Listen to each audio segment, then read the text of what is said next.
In outer space, the legal ownership of a space object does not determine responsibility.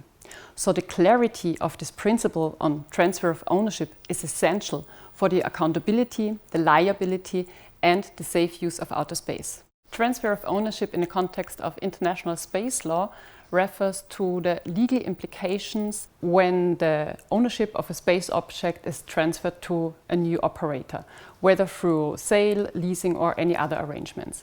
And this is actually a recent phenomenon that has emerged with the increasing privatization and commercialization of space activities. And in fact, the international space treaties do not specifically address this issue.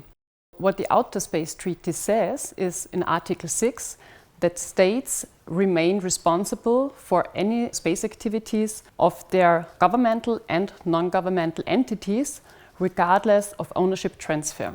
Article 7 states that the liability lies with the launching state, with the principle of once a launching state, always a launching state. And Article 8 states that the jurisdiction and control over the space object retains with the launching state when the space object is in space or on a celestial body.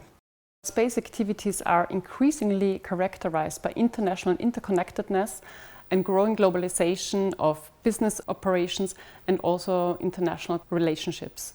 And this also leads to a rising number of transfer of ownerships.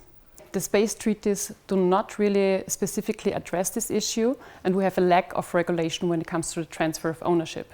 What happens with the jurisdiction and control over a space object if the ownership is transferred? What happens with the registration of a space object if the state of the transferring operator is not the same state like the receiving operator?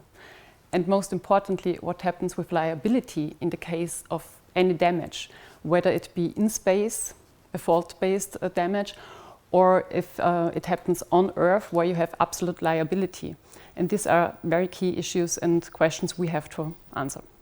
What countries should do as a best practice or as a good practice is to implement national regulations to ensure that the ongoing supervision and the state authorization of a space object is ensured.